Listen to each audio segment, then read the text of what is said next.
Mbukeli swashayesa waphephetha ke amahora amabili wonke ohlelo lakho luyintandokazi ekhaya Jikelele. Hayi le moto akuzomela uyiqaphe impela mbukeli ngoba uma uzoyigibela istaff yakugijima ungayithola ulala phansi ngomhlanu ubheka phezulu. Hayi cha ukukhuluma kunabantu ngizwe nje omunye exoxela abangani bakhe lapha ethi bekunomhlangano omkhulu weitini eGoli esho phela iBRICS Summit. Kanti ke futhi sizwe nokuthi nalapha eKatlehong nakhona sebethi ke bafuna ukufaka ngaphansi kweBRICS. We hayi kuningi nje okwene ekruleni hayi Makol, yebo tata. Bathi nje nabo bayi country ngokwabo. They deserve to be under the BRICS. Yes. Yeah, why not? Why if them, then who? Yeah, abafakwe phela.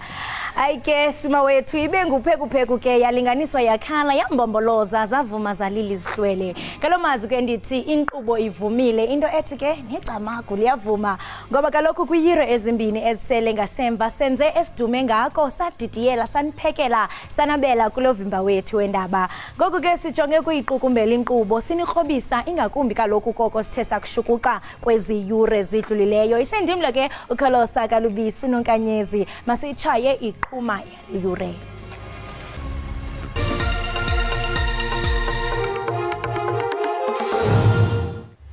Kulindeleke ukuthi umbuso ubiza ufakazi omusha namhlanje ecaleni lokubulawa kaSenzo Meyiwa eliqulwa enkantolo ephakeme eSebhitoli.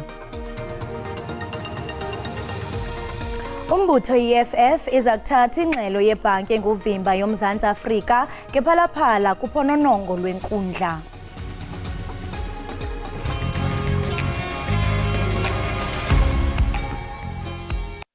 Lochani, good day. Nilochiswa ngubongi ngwakwamthweni. Ngithi kini ke babukeli ekhaya, bukelani ekhaya Jikelele. Qobe ngamalanga kube ngumvulo, bekube ngulesihlanu. Baniphathele zemidlalo, baniphathele indaba, baniphathele nomgosi imbala. Ngaphundwa, bukela.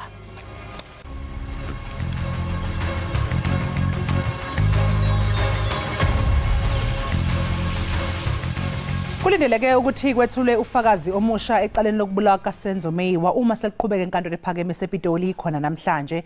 Bahlanu ke abalisa abathweswe icala lokubulala lonozintiwe bafana esigamekweni esenzeka ngo-2014.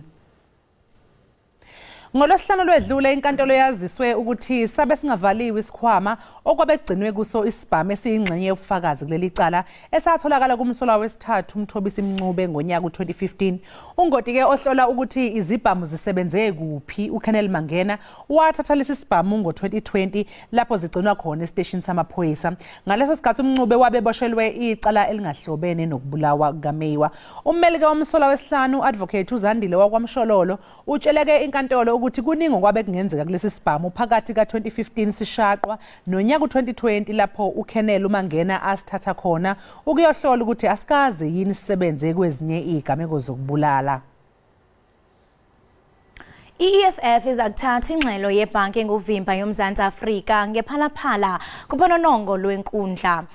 Kwingxelo yomhla wama-21 kweyeThupha, ibhanki nguvimba yamkhulula umongameli Ramaphosa emakhamandeleni. Umalima ke wenze intetho yakhe eKempton Park phezolo emva kwendibano ye-Central Command Team. In South Africa, state institutions are being abused in protection of one individual, a compromised head of state who's also a money launderer. We reject with contempt the South African Reserve Bank cover-up of the Phala crimes and unlawful smuggling and usage of foreign currencies. We will take the South African Reserve Bank report on Phala dollars to court for judicial review because there is evidently an attempt to cover up the crimes committed in Phala and state institutions are being abused in protection of the outgoing President of South Africa. I-DA emkhandlweni idolobha waseGoli kulindeleke ukuthi yenze isiphakamiso sokuhlakazwa komkhandlu waleli dolobha bese kusingathwa ukhetho kabusha. Lokhu kuqinisekiswe usihlalo we-DA eGauteng uFred Nel. Lokho kuzokwenzeka nje iAction SA yona izophakamisa ivoti lokungabethembi ubuholi bemeya seGoli uKabelo Gwamanda kuleli sonto. Leli qembu likhala ngokuthi uGwamanda uyisichuse nje nakuba engamele isabelo mali esicela ku80 billion amarandi. Lithi-ke kudingeka ukuthi umholi abeqotho kulesi sikhundla. Konke lokwenzeka nje kulezi inyanga engama21 ezedlule. Leli idolobha selibe nezimeya ezine. iDA ithi-ke ukwentuleka kozinzo ebuholini bomkhandlu waseGoli udaba nje okumele lisukunyelwe phezulu. Izixhobo zamandla ezisuka kwilizwe laseChina zakuncedisa ngokumandla kwehliseni uxinzelelo lwezamandla kweli. Ukunikezelwa kwezixhobo zamandla ezivela eChina ezichazwe kwiveki ephelileyo kuyakunceda ukubonelela ngesisombululo samandla kuxakeka kwiikliniki, ezibhedlela, izikhululo zamapolisa kunye nezixhobo zoluleko. Okuke kuye kwathethwa ngumphathiswa wombane uGqirha Khosiyentsu Ramokgopa. Umphathiswa ke uthi inqanawa yesixhobo sele imkile eChina kwaye isendleleni eza eMzantsi Afrika. Iziphathimandla kuhulumeni waseZimbabwe zimile kwelokuthi umengameli wakuleli yazwe Emmerson Mnangagwa unqobe ukhetho ngesibalo esicela emaphesentini angama-55 zabeke seyihlaba ihlikiza labo abazama ukuphosela inselele umphumela wokhetho.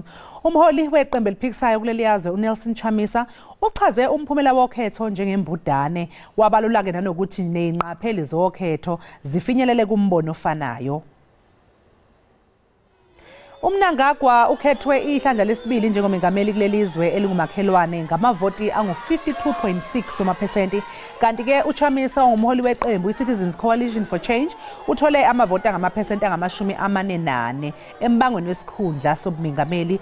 Iqembu lakhe alizange-ke luwucikice umqulu wokuvuna noma-ke wokuvuma ukuthi ukhetho lusingathwe ngendlela engenakho ukwenzelela. Abanye futhi osombusazwe eZimbabwe batuse amathimba ey'ngqapheli aphumele obala ngokuthi ukhetho beluneyihibe ezingahambisani nenqubo yentando yabantu. UNdunankulu kaZulu inkosi uMangosuthu Buthelezi ongumsunguli weqembu iIFP ubehlanganisa iminyaka engama-95 edla anhlamvana. Ushenge kulonyaka akazange aligubhe njengokwejwayelekile usuku lwakhe lokuzalwa njengoba elaliswe esibhedlela kulandela ukuhlabeka emasontweni ambalwa edlule. Kepha-ke likhona ithemba mayelana nesimo sakhe kwazise namhlanje kukholakala ukuthi angasakhishwe esibhedlela. Ngokwestatimende esikhishwe umndeni wakwaButhelezi, inkosi uMangosuthu yelulama kahle kakhulu esibhedlela lapho igcinwe khona kusukela ngenyanga eyedlule. Nethimba lodokotela okuyilona elibhekele isimo sempilo yakhe lenelisekile ngendlela ushenge elulama ngayo, kanti liqagula nokuthi kungenzeka aphume esibhedlela maduzane. Selokhu imbabazane ilaliswe esibhedlela, imlayezo eyayifisela ukwelulama okusheshayo ingena ingenile iqhamuka enhlakeni ezahlukene okubalwa kuyo nomlayezo kamengameli wezwe uCyril Ramaphosa kanye nesilo uMisuzulu kaZwelithini. Amalungu omphakathi nawo afisele usuku oluhle lokuzalwa kumntwana wakwaphinda ngene. It's a very huge achievement to reach 95. It's a huge milestone. Not everybody lives to that. So I'd like to say happy birthday and many more years to come. Happy birthday, Nkosi Mangosuthu Buthelezi. Hope you have a wonderful day and many years ahead. I'd love to first and foremost thank him for his contribution in South Africa, and wish him a very happy birthday. Long live the spirit of Ubaba Ushenge. Long live. Baba, happy birthday to you. God bless you. We love you. Happy birthday, Shenge.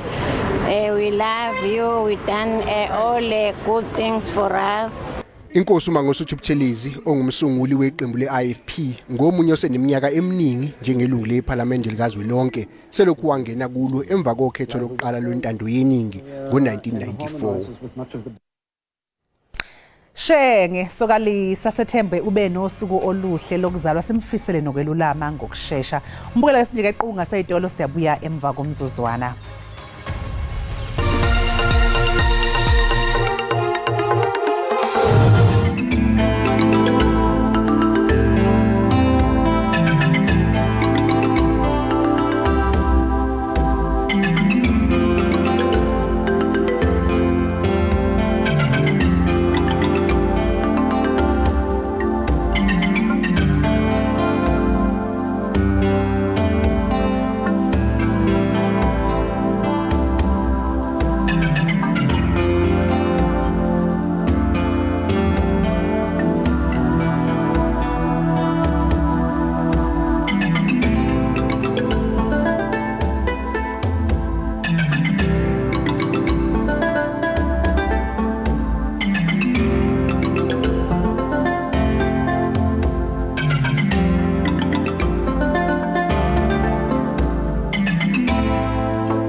Siphinde ke sikwamukele mbukeli wekhaya Jikelele usahlezi nami unoxolo komtshali wakwamwali kanjalo ke nokholosa kwalubisi. Ngiyazi ngembukela usikadule indile uyibuza ukuthi hey kanti ezanini manje lama trends ngoba isigaba sami ngisithanda kakhulu siphezulu kwawo ke njengamanje. Right, siphez kwawo ngenene xa sijonga ke pha ku x.com siyaphawula into kubana umnangagwa uyatrenda kanye ne-SANDF kodwa ke siza ke siphosele pha kwelaseZimbabwe siva into kubana kuqhubeka ntoni mamtshali. Phela ngathi bekunokhetho ke eZimbabwe futhi nje ke lungezinye zeindaba ebesematheni ngoba umengameli wakuleli yazwe Emerson Mnangagwa edle umhlanganiso futhi waphinde waqokwa ke ukuthi aholele liyazwe. Unqobe ke ngo-52.6% uMnangagwa kanti ke abazibalo bathuphume ngembobo yenaliti uMnangagwa njengoba ubebhekene phela noNelson Chamisa. uChamisa ke yena ke okhale ngaphansi uyayichitha kodwa lemphumela yokhetho ngelithi hayi inomgunyathi kanti ke futhi usola inkohlakalo kule mphumela uthi nje ayichithwe lemphumela ithathwe njengento engekho. Ake sizwe ukuthi abantu baphawule bathini lapha ya ku x.com. JN uthi yena the opposition were probably let down by the number of their supporters who live in South Africa who did not vote. Over 2 million registered voters did not vote. They should have worked on this in the past few years and tried to convince their supporters to go back home, not just at election time. Uthi hayi iqembu eliphikisayo lenzelwe phansi ke ilaba abantu abaningi abangavotanga ikakhulukazi ke ngoba sazi ukuthi lapha eNingizimu Afrika abaningi kakhulu abantu ke abaseZimbabwe abazinzekileli abangabuyelanga phela ekhaya ukuthi ke bahambe bayovota ngoba uyasho ukuthi abantu engaphezulu kwegide ezimbili ababe registered kodwa fikanga ukuzovota. Ucabange ke nje kholosi ukuthi kuba labo bantu aba2 million bafikile eZimbabwe bavota mhlawumbe ngabe ke imphumela ibe ngenye indlela nokuyenye ke izinto vele eziqhuquzelwayo ukuthi abantu baseZimbabwe abala eNingizimu Afrika engathi bangahamba bovota makufika isikhathi ukuthi kuyovota ukuze phela kuzoba noshintsho ezweni labo ngoba uma ngabe vele behlezi bengayi ukuyovota kungenzeka ukuthi kungashintshile utho balokhu beqhubeka ke bezinze kwamanye amazwe bengakwazi ukuya ke eZimbabwe. Ake sibheke ke omunye ukuthi utheni yena lapha ku ox.com. Uphefumlile uwedrop esisho into kubana the results are fake, but we know as Zimbabweans, if we try to uprise, the same would kill us, or the same will kill us, but honestly, another 5 years of suffering. Uyanqena into yobana hayi unotshe akavumi tu ubetha ngawo omani into yokubana iziphumo aziqinisekiswanga kwaphela. Kwa uyaqonda into yokubana ibhlungu kakhulu kubo bengabemi bomZimbabwe into ethi kule minyaka izayo emihlanu njengoko bebeke uvoto basaza uphinde bahlupheke kwakhona. Hlabele mgama sijonga usibusiso uthini na. This is the room where at ZECZIM presiding officers for MT Pleasant were trying to inflate postal votes to try and save Mr. Mnangagwa from his imminent loss. We demanded a stop to their criminal conduct. They've now left. The people voted for the president at Nelson Chamisa, #defend the vote, #Zim elections 2023. Lapha yana makusathiwa Zimbabwe elections update shuthu besakhuluma ngalesi sikhathi kusavezwa lokho abebekuveza bekungaphambi kokuthi sekuphumile ke ama final numbers lawa abethe uEmerson Mnangagwa usephumelele ngo-52.6%. Chunqembe sijonga into yokubana kuqhubeka ntoni pha ku #SANDF. Uyaqonda ukhumbule kaloku umbukela into yokubana isebe lezokhuselo kutshanje yelagxekwa ngezityholo zokunyusa igosa eliphezulu kuluhlu lwalo lwesebe ngelixa ke lingumnini wangaphandle. Isebe ke liyaziqaphela izimvo zoluntu ezithe tshitshilili pha kumaqonga onxibelelwano laze lakhupha ingxelo iphezolo ke ngecawe ngokunxulumene negosa lezemali eliyintloko neliphethe sithetha nje. Le ngxelo ke mbukeli nawe mamtshali ifunde ngoluhlobo umnumzana Abotsi ukweli lizwe ngokusemthethweni ukusukela ngonyaka ka1991 kwaye ungumphicotho zincwadi oqeqeshelwe ukuphicotha kwencwadi zemali. Uye wayithobela yonke imithetho yomZantsi Afrika elawula abemi bamazwe angaphandle. Funeka ke ngelo hlobo ke ileta kanti ke baye baphefumla kumakhasi ka x.com sibona into kubana noko izimvo ziyabetha-bethana masive ubaba thini na. Ubra Tibos Africa uyatsho into kubana his parents are in Ghana. His grandparents are also in Ghana. On holidays, he goes home to Ghana to visit his family. Yet he's employed by the South African Defence Force. He was illegally in South Africa after 1991, but now he's in the army administration.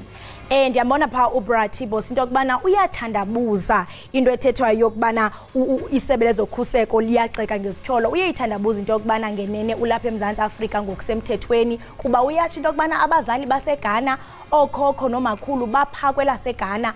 Kodwa ngeholide siyambona ethi che eyondwendwela eGhana eyovakashela ifamily yakhe. Kodwa ke eyona nto ebonakalayo into yokubana noko iyamkhwanqisa kukuba uqashiwe iSouth African Defence Force. Iyabonakala uPretty into yokubana noko uyayixoxela lena into. Sihlabele mgama sijonge into yokubana enye i-ex ithini. Proud SA citizen Uti, this is totally unacceptable. There's no way a foreigner can be employed in the army, never, while South Africans sit at home unemployed. Iyohlezi bakhona ke lokhu yakuphikisana nalokhu ngaboni ngasolinye uma ngabe kuziwe indaba enzemisebenzi ikakhulukazi njengoba besho ku Proud SA citizen ukuthi abanye bahlezi ekhaya bona abayikho employed. Kodwa ke ngokufunda phela le yancwadi iyasho ke ukucacisa ukuthi ena selokhu lapha kusukela ngo1991 nanokuthi ufundile umuntu osesimeni sokuthi abe kulesi sikhundla. Eyokugcina ke i-ex iphuma kuSelo Samuel uthi this is against the policy of SANDF. Those employed by the South African National Defence Force are requested to have been born in South Africa, preferably by both South African parents. This is not a right thing. Mr. Abotse must be dismissed with immediate effect. Uthi yena ke lokho akhambisana nemithetho yeSouth African National Divorce. Shuthi uyayazi nemithetho ukuthi omunye wawo uthi ukuze uzoba lapha yakwi-South African National Defence Force kufanele kube uzalelwe lapha eSouth Africa futhi uzalwa ngabazali bobabili balapha eSouth Africa. Hayi imbukele ke siwagoqa lapho ke ama-trends besiwaphethe namhlanje #SANDF #mnangagwa. Kanti ke njengamanje mbukele sekuyisikhathi sokuthi ke siphinde siqhu ngapha ngaseyitelo siyokhokha ikweletu singaze siboshwe. Siyabuya nje ke emva komzuzwana.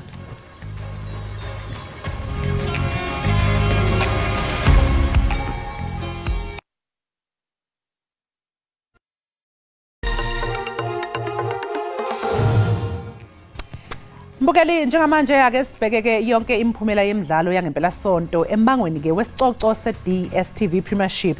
NgoLwesihlanu iCape Town Spurs iguqe ngegoli eqandeni ibhekene neChippa United. Ngomgqibelo iGolden Arrows ibuye namaphuzu agcwele ngesikhathi thela othulini iPulukwane City ngamagoli amathathu kwelilodwa. Kanti ke iKaizer Chiefs inqobe okokuqala ngqa kule sizini ngaphansi kweso likaMulife Ntseki ngesikhathi ibhabhadisa amaZulu Football Club ngamagoli amathathu eqandeni 3-0. Kanti ke iStellenbosch FC yona ishayelwe ekhaya ngamagoli amabili eqandeni ngesikhathi ibhekene neSuperSport United. Ngesonto ke iRoyal AM inqobe iTS Galaxy ngegoli elilodwa eqandeni. Embangweni wesicoco se-English Premiership ngoLwesihlanu iChelsea Delabe iLuton Town FC ngamagoli amathathu eqandeni. Kwase kuthi ke ngomgqibelo iBournemouth yakhala ngaphansi ngamagoli amabili eqandeni ngesikhathi ibhekene neTottenham Hotspur. iManchester United idle iNottingham Forest ngamagoli amathathu kwamabili. Kwase kuthi iArsenal yabambana ke ngamagoli amabili neFulham. iWolves ivakashele iEverton yabuya namaphuzu amathathu kwazise phela ke inqobe ngegoli eqandeni. iBrentford yona ishani yaze yabukana neCrystal Palace ngegoli elilodwa. Kwase kuthi ke iBrighton yakhala ngaphansi ngegoli elilodwa kwamathathu ngesikhathi ke ibhekene neWest Ham. Kuthe ke izolo iSheffield United yona yabuya ke ilambatha ngesikhathi ishaywa ngamagoli amabili kwelilodwa ngesikhathi igadulisana neMan City. iAston Villa inqobe iBurnley ngamagoli amathathu kwelilodwa. Kwase kuthi ke emidlalweni wokugcina iLiverpool yashaya iNewcastle United ngegoli elilodwa kwamabili. Asiphinde nje ke mbukeli sithi ukuvakashela ngapha ngaseyitolo siyabuya emva komzuzwana.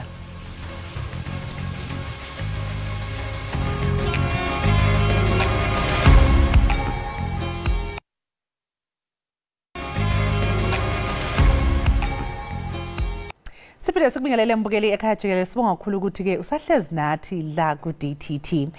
Ukulaliswa esibhedlela mbukeli kungenye yezinto iningi labantu elingafuni nakuyibona ngoba phela ziningi nje ingqinamba abantu ababhekana nazo okufaka phakathi inhlungu ngapha ezisuke insontsotha kanye nje ke futhi nokungaphatheki kahle. Sezike zaba khona ke igameko lapha sibona khona iguli zikhala ngokunganakwa, zilaliswa phansi kusimende, azinika ukudla kufanele kanti ezinye ke zikhala ngokunganakwa ikakhulukazi ke ezibhedlela zombuso. Namhlanje ke sibheka amalungelo eziguli nanokuthi nje zibika kuphi iguli uma ngabe zinenkinga. Lapha ke ohlelweni sivakashele udokotela uPrudence Buthelezi. Sikubingelele Dr Prudence, sikwamukele ohlelweni. Ngikubingelele umsakazi, ngibabingelele nabalaleli emakhaya. Dokotela, asibonge kakhulu ke ngesikhathi sakho. Ake nje usichazele ukuthi kungabe iyiphi indlela okulindeleke ukuthi uma ngabe uyisiguli uphathwe ngayo uma ngabe ungeniswe esibhedlela. Okokuqala siyazi ukuthi wonke umuntu unelungelo, especially lama patient likhona ku National Health Act nakuma Bill of Rights. Elokuqala kakhulu ukuthi wonke umuntu unalo ilungelo lokuthi aye emtholampilo athole usizo alifunayo. Kanti ke uma usungenile ngaphakathi esibhedlela, number 1 ukuthi ufanele wazi udokotela noma unesi okuncedayo ngeligama. So kufanele sonke sibe nama name tag ukuze isiguli sazi ukuthi ngincede ubani wangiphatha kanjani. Kanti ke bese ilungelo elinye libaluleke kakhulu ileli sibiza ukuthi confidentiality. Ukuthi uma ukhulume nami lokho okukhulumile noma ngabe sengitreat udade wenu noma ngitreat ihusband or iwife yakho, uma ungibuza ngalokho anginalo ilungelo mina ngingukwelaphayo ukulitshela omunye umuntu ukudlulisela phambili lo okuhlebe nami. Ama patient analo ilungelo le privacy njengoba sazi ukuthi ku Bill of Rights i-dignity yabo ne privacy yabo ukuthi uma sibatreata fanele sibatreatele kundawo ehlobile futhi ehlanzekile. So ilungelo labo lokuthi ba complain uma sibatreata endaweni ezingahlanzekile, sibalalisa phansi, sibathethisa noma kanjalo. Kuyilungelo labo lokuthi babike lokho okube sibenza khona. Masikhuluma kakhulu nge-privacy siyabona kwezinye ibhedlela uthola ukuthi akunakhethini lapho abavaleleka khona ukuthi sikwazi ukubatreata kahle. So ngalokho sihlukumeza ilungelo labo le-privacy. Elinye ke ilungelo labo ama-patient ukuthi uma ngithi kuwe unesifo esinje, fanele ngikutshele ukuthi okay unesifo esinje, unelungelo futhi lokwazi ukuthi leso sifo sakho silapheka kanjani nokuthi ke sizokhosta malini. Ilungelo lakho lokuthi ukwazi lokho. Uma ngabe ufisa ukuthi udokotela ngathi akangitsheli into engifuna ukuyizwa, ngifuna i-second opinion, ngifuna ukuya komunye udokotela, unelungelo nakho lokwenza njalo. Dr Buthelezi, mhlawumbe nje njengoba nawe ubala ukuthi amalungelo i-patient enawo amalungelo i-privacy ukuthi they've got a right to privacy, ukhuluma ngeindaba zokuthi indawo lapha treatelwa khona kufuneka kube ukuthi indawo ifihlekile, wamenshina neindaba zamakhethini. Mhlawumbe kulezi ibhedlela lezi lapho kungenzeka khona lokho esibona khona ukuthi cha awekho amakhethini, ayikho i-privacy, ingabe lokho ungathi ingqinamba, inkinga ebhekene nobani, inkinga yesibhedlela edalwa yini? Esikhathini esiningi ileyo nkinga ikhostwa ukuthi kuba nalento esibithi ukuthi ama-shortage of resources. So ukuthi ey'bhedlela vele i-budget ayifikanga kahle esibhedlela noma sazi ukuthi kwenzakaleni phezulu, then lezo zidingo ezidingwa ama-patient azisakhavarisheki kahle. So i-shortage of resources yiyo e-affecta kakhulu ey'bhedlela zethu nasemaklinikhi ethu. So njengoba nenze lolu hlelo mhlambe or especially if ama-patient ecala ecomplaina esho ukuthi sifuna lokhu nalokhu ya, then uhulumeni angakwazi ukuthi afinyelele kubona and then akwazi ukukhava idingo zabo. Yebo Dr, njengoba ukhuluma ukuthi ke uma ngaba ama-patient engeneme angakwazi ukuthi akhononda complain achazele uhulumeni ukuthi sishoda ngalokhu sidinga lokhu. Mhlawumbe ikuphi lapha bangabika khona iguli ngeindaba ezithinta impatho ezibhedlela? Esinye nesinye isibhedlela namakliniki ngisho nendawo zabodokotela kuba khona leli bhokisana elincane elingakhona ukuthi ubhale ubusufaka kulona ibhox lelo ukuthi ama complaints akho noma njani. uma ungeneme ukuthi usobhalile kaningi kuleli box lokufaka kepha izinto azishintshi unelungelo lokuthi ungabonana nabantu abaphethe isibhedlela ngoba siqala step by step then uchumane nabantu abaphethe isibhedlela ama-CEO noma ama-clinical managers wayibhedlela. Uma kuhluleka lapho ke usungaya le ema-ofisini amakhulu ke we-Department of Health. Kanti uma ngabe ke i-patient ayiphathanga kahle ngodokotela obemelapha ke noma onesi then songaya lapha kuma-counselor ethu isanka for abonesi yethu ilokhu njani HPCSA yabodokotela uyokhononda khona. So i-Hospital Association of South Africa yona kureportwa ama-cases kanjani kuyo? Angizwanga kahle. Bengibuza nge-Hospital Association of South Africa ukuthi yona ke kureportwa noma kubikwa ke igameko ezinjani kuyo. Okay, uma ufuna uku-reporta like udokotela HPCSA mhlambe indlela akuphethe ngayo udokotela mhlambe kwenzekile ukuthi uma kayenza i-operation kwakangahambi kahle then now aweneme ngendlela akushithe ngayo akuphathe ngayo then ke vele ke lapho ungahamba uyokhononda khona e-HPCSA. Uma nje into uyibona ukuthi ngathi le ayingiphathanga kahle emphefumulweni noma esihlobeni sami akwenzekanga ngendlela ebeng-expecta ngayo ungaya uyokhononda then bese ngoba kubalulekile ukuthi ube ne-information ne-knowledge yokuthi yini kwenzeke so kungani mhlambe simtreat kanje isihlobo sakho noma njani so unalo ilungelo lokuthola leyo information leyo so ungaya khona e-HPCSA uyokhononda khona then uzothola usizo khona. Uma ngabe ke iguli ke eseyibikile zakhononda ingabe mhlawumbe kukhona yini inyathelo eseyingathathwa ke umnyango wezempilo ukuthathela umhlengikazi noma udokotela othintekayo?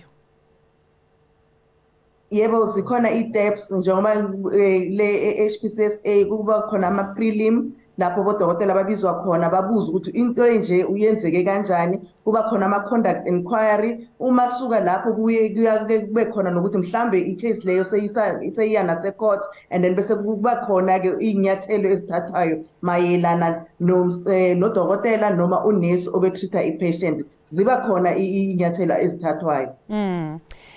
Manje dokotela ingabe nje abahlengikazi sengisho nje abahlengikazi kanye nodokotela ingabe bafundiswa ngokonele yini lapho ke besuke beqeqeshwa khona sengisho ukuthi ngiyakubona ukufundiswa ngokuthi isiguli uhlinza kanjena kanje yaya kodwa nje ke mhlawumbe ingabe bayakuthola nokuqeqeshwa ngendlela okuphathwa ngayo iguli bafundiswe mhlawumbe ngokubekezela ngoba siyazi ukuthi phela lo mkhakha umkhakha odemandayo ukuthi you must be very patient kanye nje nokuba nobuntu in general. Uma uwenza ubudokotela noma ubuhlengikazi vele umsebenzi ofuna uye kuwona wazi ukuthi unenhliziyo yokuthanda abantu unenhliziyo yokufuna ukusiza umuntu unenhliziyo yothando ungeke uye kuyenza lezi zinto ezimbili unganakho lokho uyele ukuthi ufuna just ukhola ipay uthola isalary kuphela angeke wawenza kahle umsebenzi kanti ke vele siyafundiswa kakhulu nge-ethics and professionalism yethu ukuthi fanele siyiphathe kanjani ngaphambi kweguli kanti nakho ukuthi ama-right ama-patients obathupile labo yingakho uma uye ibhedlela uye emakliniki kukhona lama-chart obathupile ukuthi siwatreat-a kanjani ama-patient sifanele siwahendlile kanjani ama-patient ngisho nalawo alihlaza kuthina kufanele siwaphathe kanjani phambi kwabo so i-professionalism ne-ethics siyafundiswa kakhulu ngayo. Iningi labahlengikazi kanye nodokotela babonakala ke befudukela kakhulu kulezi ibhedlela ezimele ama-private hospitals. Ingabe khona yini imizamo eyenziwa uhulumeni ukuze phela bahlale ezibhedlela zombuso?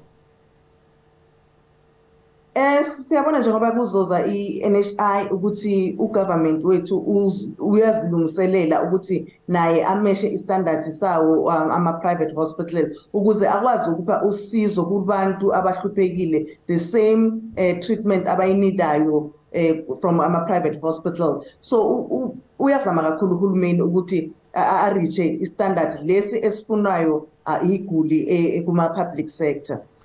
Engabe dokotela udaba mhlawumbe lokwentuleka noma lokungabi nenani elanele lo nesi ezibhedlela ikakhulukazi lombuso ingabe mhlawumbe udaba obona uhulumeni elisukumela noma esilibonayo lishintsha njengoba lokhu kuhamba isikhathi? kuyabonakala kakhulu ngoba uma sicabanga ukuthi kudala odokotela bebeba ema-university bebengekho baningi abafundayo. So khona manje siyabona ama-university okufundela ubudokotela ayanda, ama-college nawo ayanda, noma khona lapha avalwa khona, kepha sekuningi lapho abonesi bangatrainela khona. So i-shortage yodokotela nonesi akufanelanga ibe khona, akufanelanga kube inkinga ugovernment akhala ngayo kakhulu leyo. The only problem is the budget of the salaries yabo le eyenza ukuthi uthola ukuthi asiqasheki ngobuningi bethu, uthola ukuthi khona manje odokotela njengoba ngikhuluma nawe bahleli emakhaya ba-unemployed, onesi bahleli emakhaya ba-unemployed because of not having i-salaries zabo. Otherwise bona bakhona bawubuthaphuthaphu, abanye bahleli emakhaya but abanye bawufuna lo msebenzi. Sasiphatha nje doctor, ingabe yini engenziwa umbuso ke ukuze zehle phela igameko zokuhlukumezeka kweziguli ezibhedlela kanye nasemtholampilo, ngoba siyazi ukuthi hey uhulumeni usengene uthe shi naseyimalini kakhulukazi mangabe sibona ama statistics imali eseyikhokhiwe zikhokhela ke ingcephezelo zabantu abasuke bengaphathekanga kahle ezibhedlela.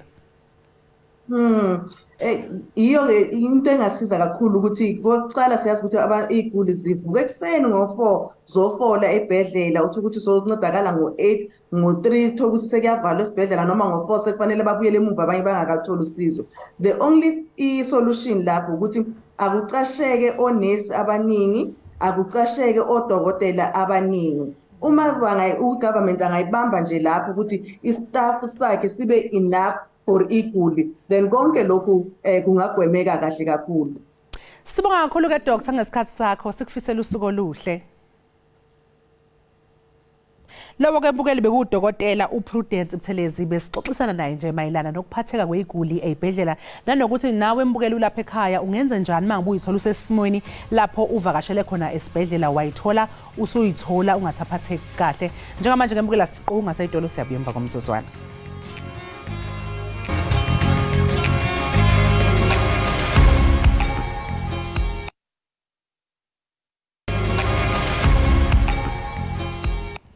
Enkosi ngokuhlala nathi nisibukele apha ekhaya jikelele kwinkqubo-ndaba yakho uDCT. Xa siqala ke siqonqotha singene kwisiqendu sanamhlanje sophononongo lwencwadi. Sijonga ke indlela abasetyhini abachatshazelwa ngayo zindima ke ezithile abazikhethelwa kululuntu okanye ekuhlaleni. Well, she chased the moon and forgot her crown. Sisihloko sencwadi kaPonso Munyetsware. Koko ke uluntu lubeka isithaba okanye imigangatho kwabasetyhini ze athi ke amanina xa eleqa amaphupho awo ajongelwe phantsi kuluntu kwaye agxekwe kabukhali ngokuleqa amaphupho abo. Ukuze ke uqonde indlela ayijonga ngayo lento incwadi yakhe nanku apho estudio.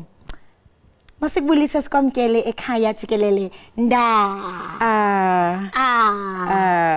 ehe. Ninjani? Siyaphila njani? Dilahlekelwe ukuthi unjani ngesivenda. Yazi ndiyayazi. Ngicela unikhumbuze. It's just Ndimacheloni Novuahani. Novuahani. Zwabudi. Oh, Zwabudi. Kuluvuyo nonichulumanci into kubana usindwendwele namhlanje. Khasibalisele ngencwadi yakho echo into kubana she chased the moon and forgot her crown. Siyaqonda into kubana apha uthetha ngecharacter kaDenga. You know, she thought her life is perfect until ke ngoku aze abe kanti ungena emtshatweni we-royalty.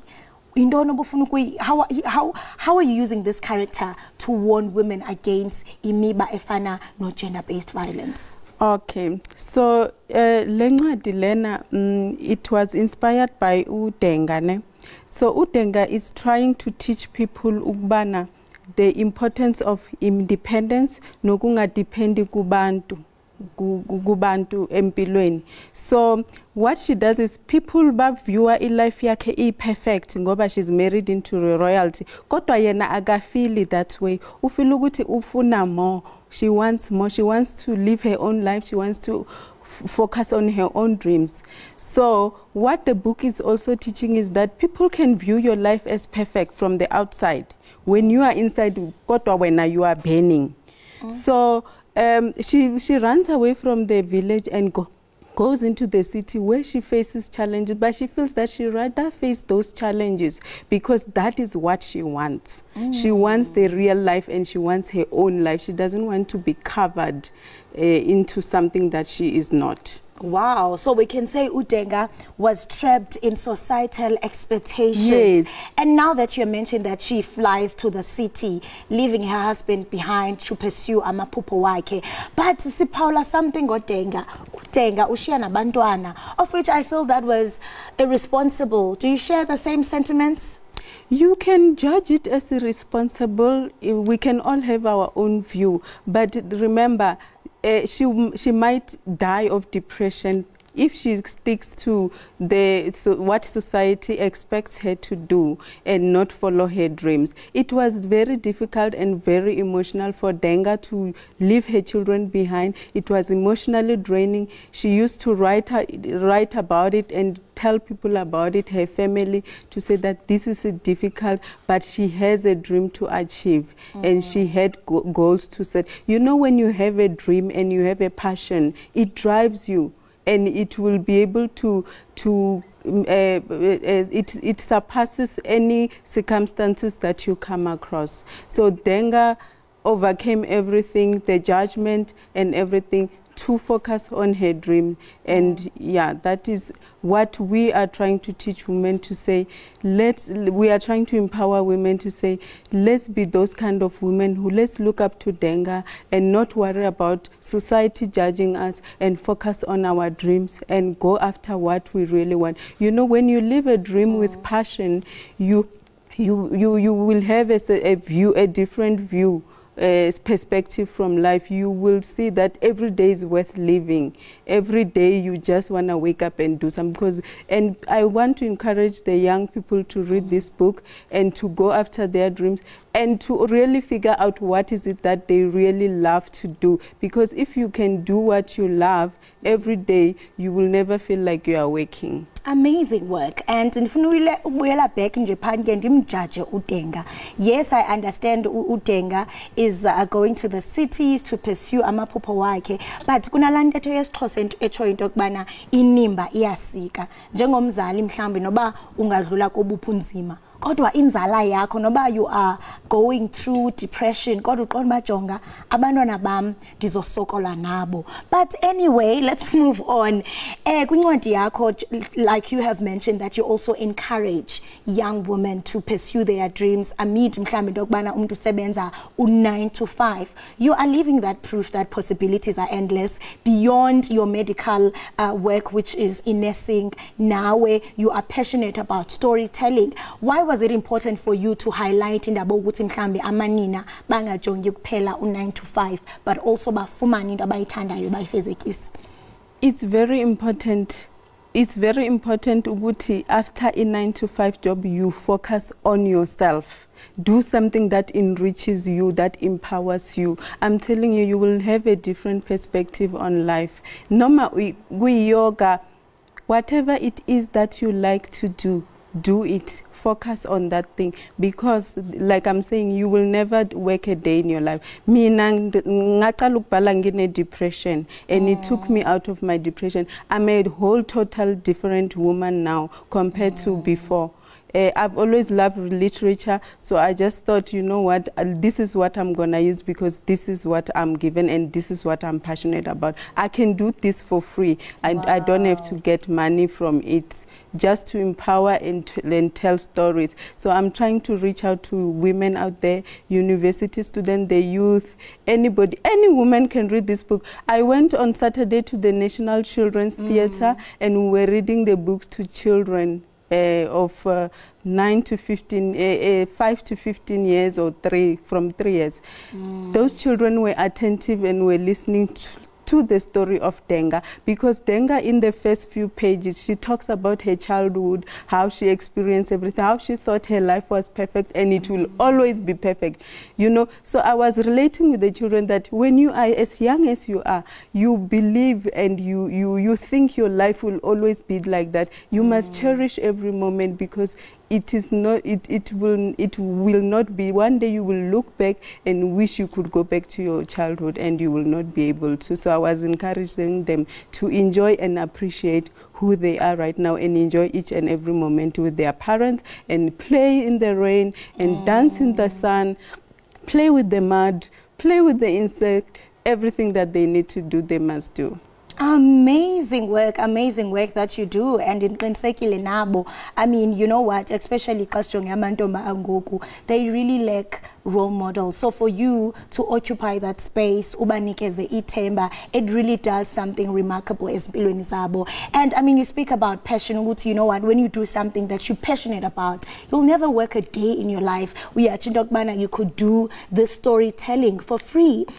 And ndiyafuna ukuya usathi into kubana ujonga unwena izandla zakho upapela phezulu. You are also part of ungenele beauty pageant. Can you tell us more about this? Is this a way of maybe chasing the moon? And I mean, tell us about this pageant. Ungenele njani? This is part of Denga's. You know, Denga is unstoppable. The character in the book, she's a go-getter. She's inspirational. You know, she goes for all her dreams. So I joined the pageant because it really speaks to me. It speaks to the values, the values of the Mrs. Bachelorette really are close to my heart. They stand against. It's a pageant for women between 25 and 50 years of age who are matured, unmarried, and independent. So they are just trying, they are empowering women, because remember, just imagine every year they take about how many, 50 women, 60, this year we are 60 in total,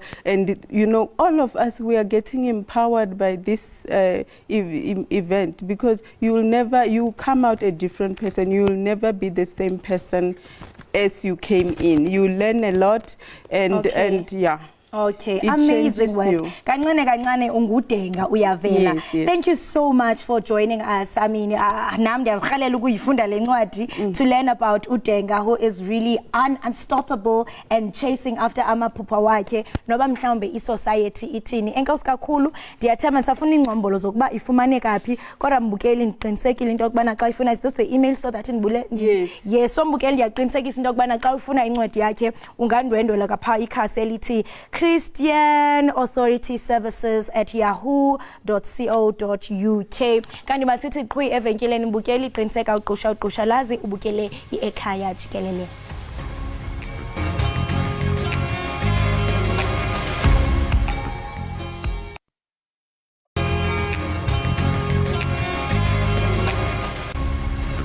Mbukeli sesiyalivala ke manje uhlelo ayenyuka amagama iyathumula manje nePenguin siqoqa ke imigodla yethu siyahamba abadidiyeli ke basawuhlala phansi phela bajule baphume nolunye futhi uhlelo lunqanqayo phela mbukeli abadidiyeli bahlale njalo nje beqhamuka nezinhlelo eziphusile ezokwenza wena ukuthi ke ubuke uhlelo ulokhu nje babaze njalo nje uthi hawu njengomuntu ongena esitolo esinezimpahla ezibizayo elokhu nje babaza ama prize. Uhlelo ke namhlanje lubuyele ke ezandleni zomqondisi uMichael Mokwena. Sibonge nje njengoba ehlala njalo nje enza isiqiniseko sokuthi makeup is no flick, siwafakile nama mics sibahle siyaconsa. Sesiyahamba ke manje makhulu. Sesiyahamba sibambe ngazibini kwembukeli weEkhaya Jikelele ngokuthi qolo uhlale nathi ngayo lensatha kanti ke sikhona nangomso sakube siziphakela sichisa. Mnandi nithanda ngothando lika love. Nisale kahle.